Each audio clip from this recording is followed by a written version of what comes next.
This is the Ramana Maharshi Satsang. I'm reading from and commenting on the Ashtavakra Gita. Listen, reflect, and deeply meditate. Know yourself. Welcome. I'm Richard Clarke. I'm not a guru or a teacher. Ramana's teaching is deep and profound, and I just want to share it. I'm reading from and commenting on the Ashtavakra Gita. Today is chapter 18, verses 17 through 20. In this chapter, Ashtavakra is talking about the peace of a sage. He achieves self-control who sees his own distraction, but the great soul is not distracted. He has nothing to achieve. He has nothing to do. The man of knowledge may live as an ordinary man, but he is not. He sees he is neither focused nor distracted and finds no fault with himself. He who is beyond existence and non-existence, who is wise, satisfied, free of desire, does nothing, though the world may see him in motion. The wise one is not troubled by action or inactivity. He lives happily, doing whatever gets done. So let's break these verses down. Chapter 18, verse 17. He achieves self-control who sees his own distraction. But the great soul is not distracted. He has nothing to achieve. He has nothing to do. This verse points to two different states of awareness. One who notices their own distraction can develop self-control by recognizing when the mind wanders. However, someone established in true wisdom has no struggle with distraction at all. This person is so rooted in the self that thoughts and distractions have no hold. Without the sense of doing or achieving, they rest in effortless stillness.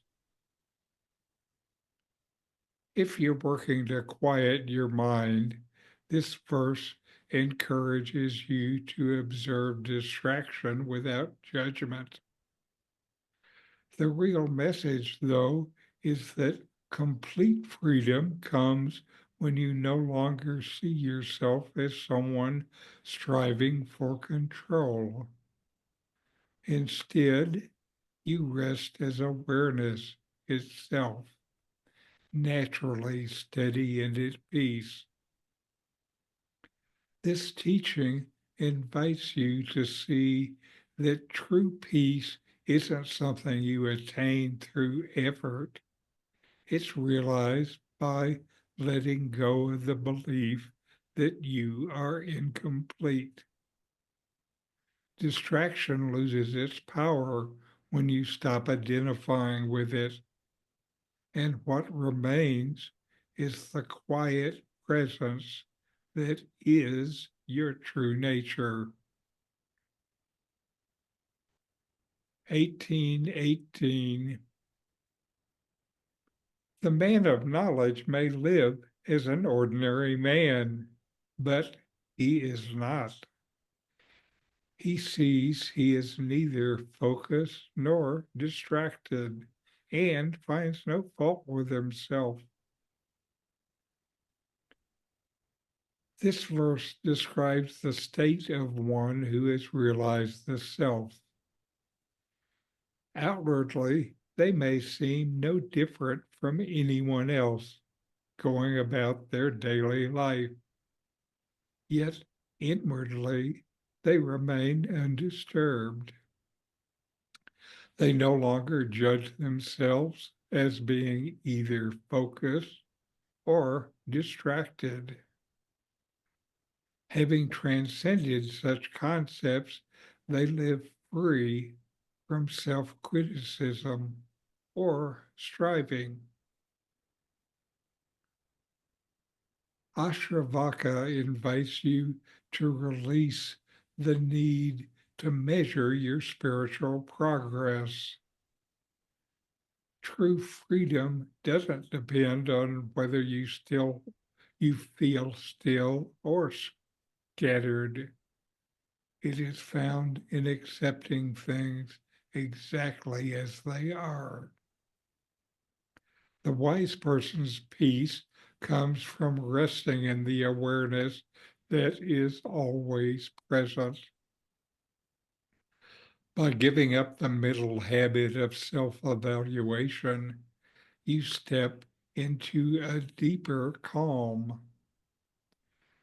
Without the inner chatter or judgment, you realize that you are already whole, neither improved by focus nor diminished by distraction. This verse encourages you to trust your deeper nature instead of constantly assessing yourself. 1819. He who is beyond existence and non-existence, who is wise, satisfied, free of desire, does nothing that the world may see him in motion. This verse describes one who has transcended duality, having moved beyond ideas of being or not being. They no longer act from a sense of personal will.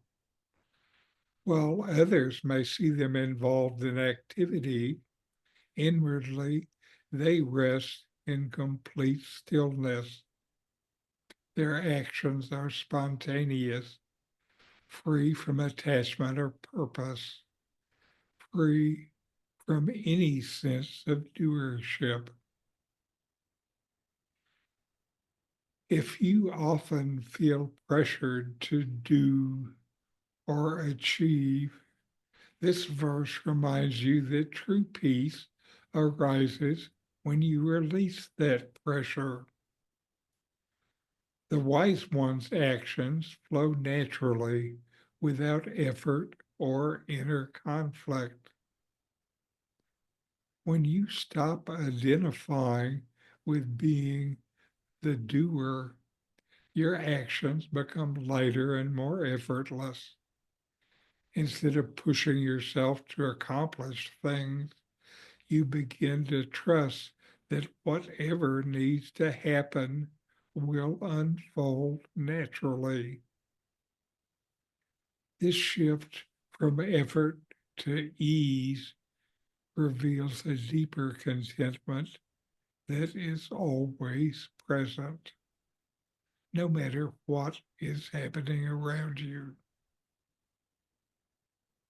In 1820,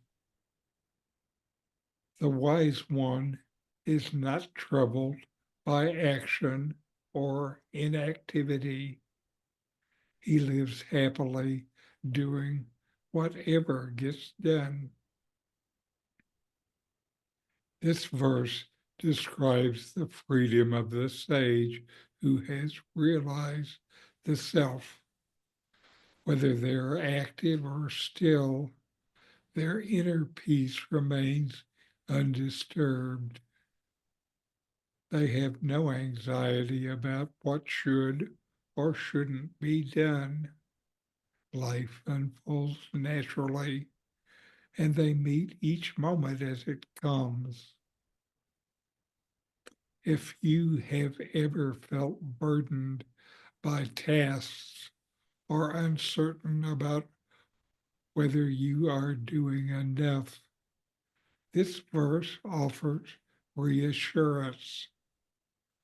The key is to let go of mental struggle. When you stop dividing experience into right and wrong, you allow peace to arise naturally, whether you're busy or resting. This verse points to a deeper kind of happiness, one that isn't tied to achievement, purpose, or productivity. Instead, it's the quiet contentment that comes from trusting each moment as it is. Nothing needs to be different for you to be at peace. These verses emphasize the effortless peace that arises when you stop judging your mind, actions, or progress. By resting in the awareness that is always present, you discover a natural ease in both movement and stillness. And now for a video. This is different than usual. Today, I'm going to play a song by Nicholas Willoughby, The Effortless Embrace. I felt this song fit these verses from Ashtavakra with words and music. The words are good to reflect upon.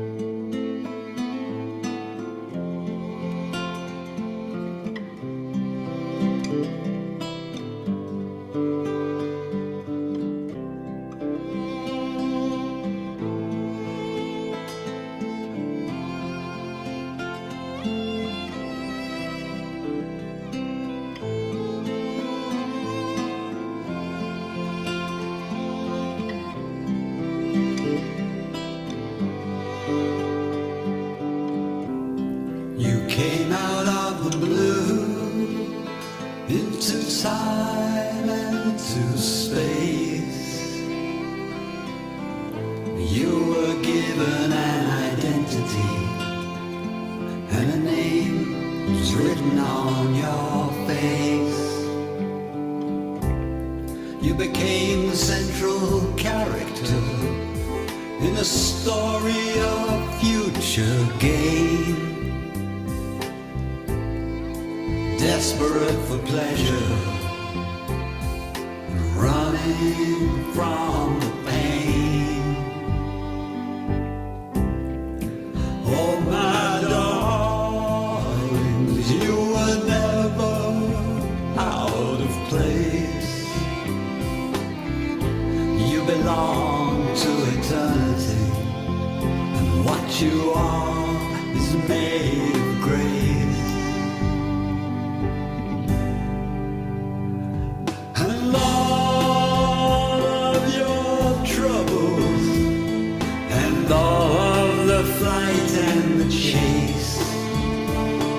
It's all so freely held in this effortless embrace.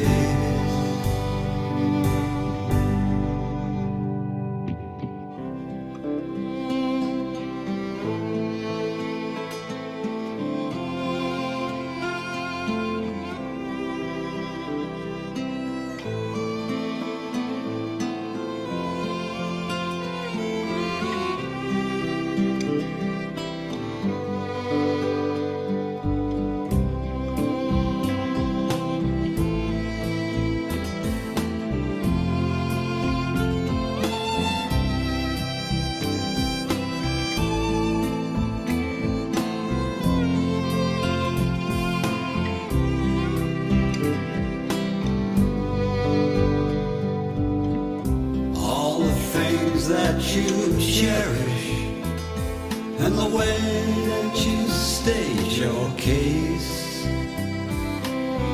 All your precious possessions that nothing could replace.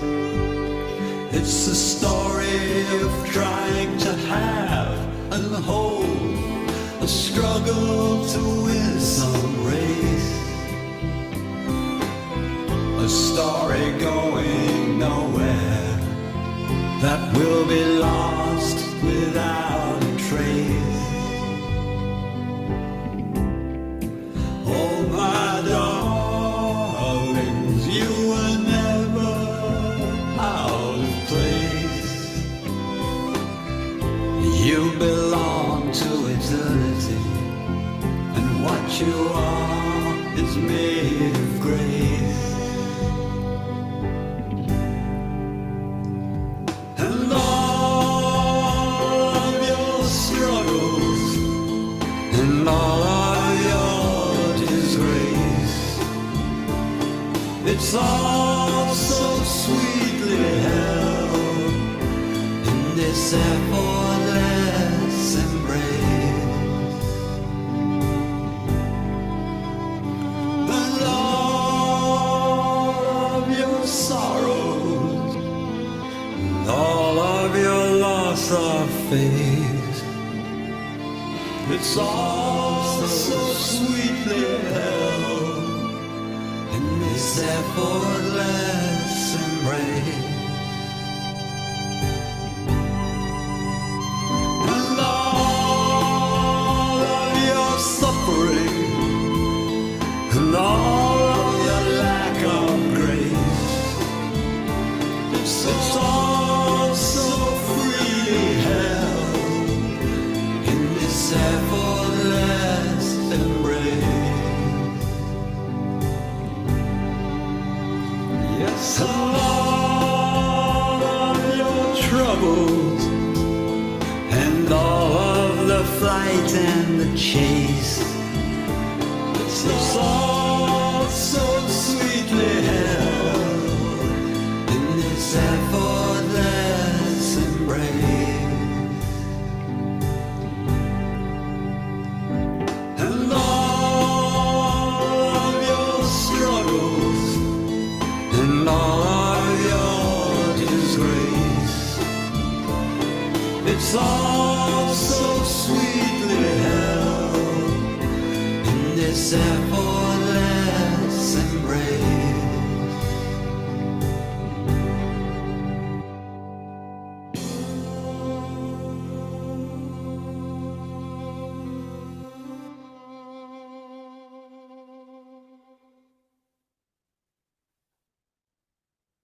And now we'll take a few minutes and inquire. You exist. Notice that you exist, and you know that you exist. Now inquire. Can I allow myself to rest in the awareness that requires no effort?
Can I accept my thoughts and feelings without labeling them as success or failure?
Can I trust that life unfolds perfectly even when I stop striving to control it?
Can I welcome both activity and stillness without feeling one is better than the other?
Who am I without any of these ideas or identities?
What am I?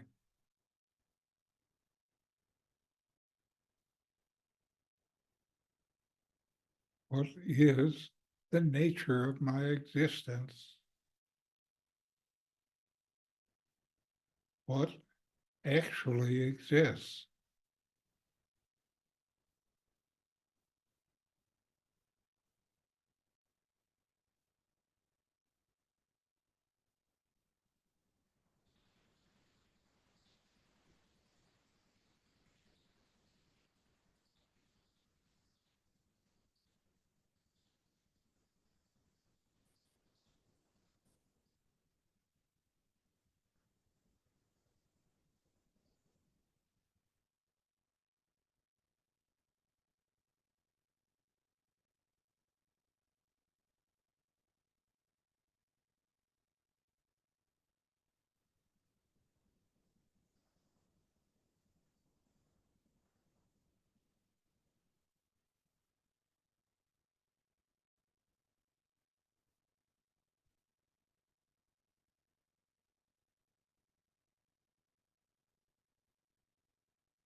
All right.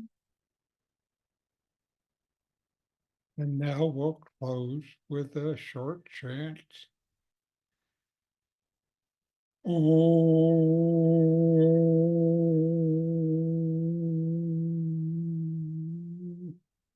Shanti, Shanti, Shanti. Om. Peace, peace, peace.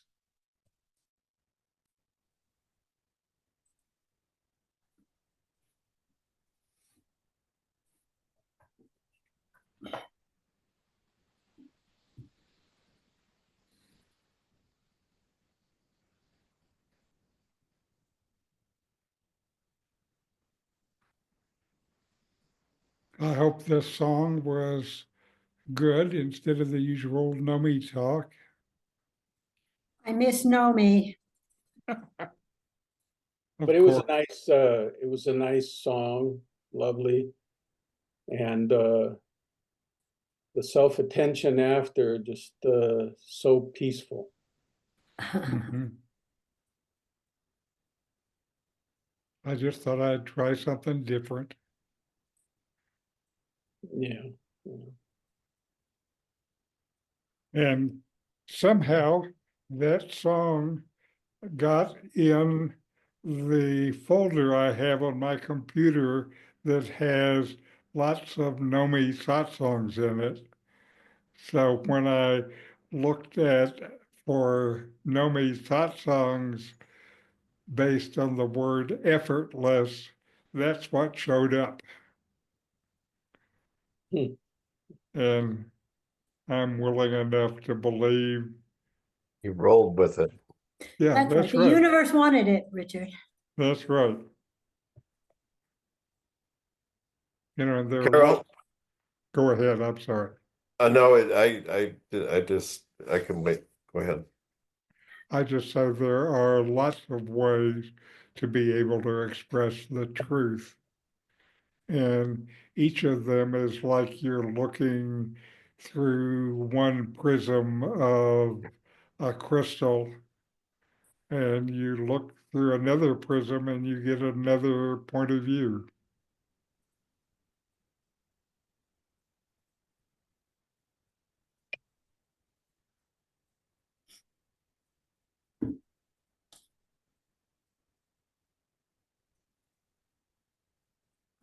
Disappeared. For a second.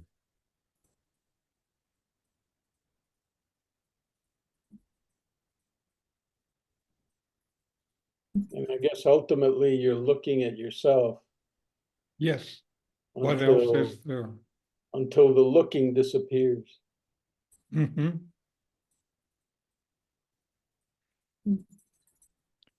Well, until the subject disappears. Ramana says that the subject is just a mode of the mind. And what is the mind without any of the modes is the question.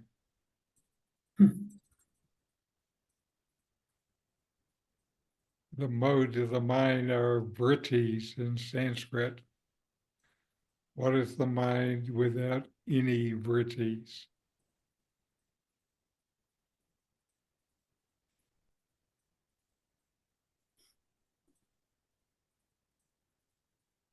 There was go ahead. Oh, no, please talk. I'm looking. There was a reading of GVK, Guru Vachaka Kovai, and it was verse. Trying to remember. There's a lot of them. There's 1,000 verses. Yeah.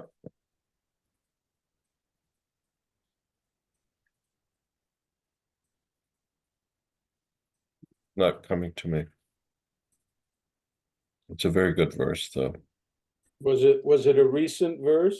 Yeah. It was 3.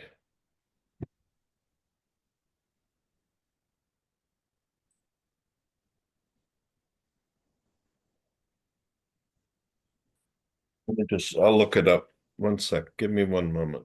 Okay, sure.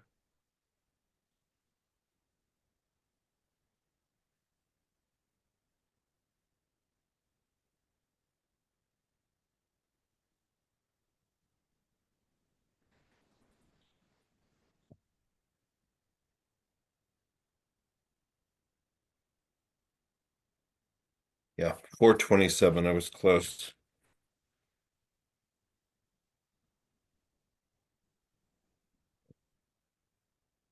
426. This is Guru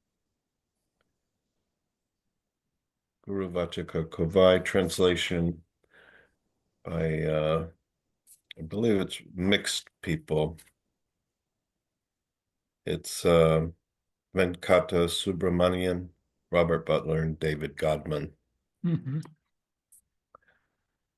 If one inquires into the reason for saying that for all things, whatever they may be, consciousness is the foundation, it is because that self, which is the excellent foundation for all manifestations, is the foundation even for itself. Then there's a quotation from Bhagavan. As a comparison to the self, which shines as both the dwelling place and that which dwells within it, the space of the physical universe is poor indeed.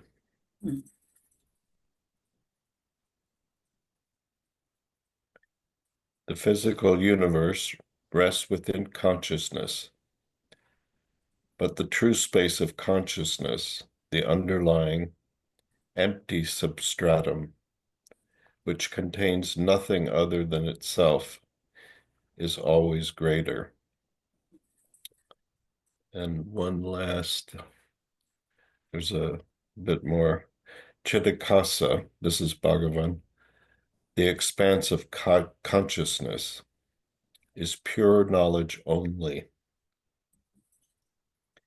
It is the source of the mind. Just at the moment of rising up, the mind is only light. Only afterwards, the thought, I am this, rises up. This I thought forms the jiva and the world. The first light is the pure mind. The mind, ether, or Ishvara. Its modes manifest as objects because it contains all these objects within itself. It is called the mind ether. Why ether? Like ether, containing objects, it contains the thoughts. Therefore, it is the mind ether.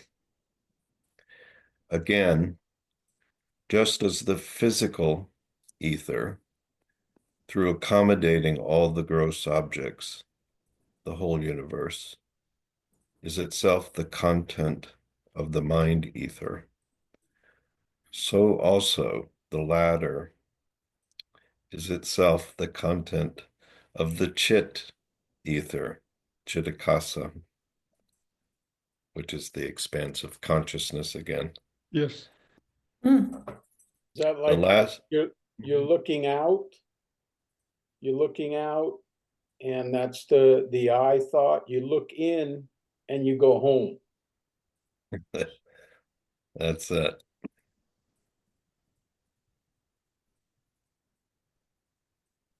Were you going to That's finish something, Bruce? yeah, it's actually what you just said. It says that the last one is chit itself. So what I mean by you're saying going home, that's what I mean, that's how I see what you're saying. Hmm. Yeah. Mhm. There are no things contained within it. It remains as pure knowledge only. Anyways, it's very beautiful. Yes, and I think it's so wonderful that Muruganar did all of these work to collect these verses of GVK, and each verse before he finished recording it, he checked with Ramana to make sure he got it Yep. right. Yep. And did it over many years. Yeah. Anyway, thank you all for coming together today. Thank you. Thank And you. namaste. Namaste. Namaste, Namo Ramanaya. Hasta la próxima.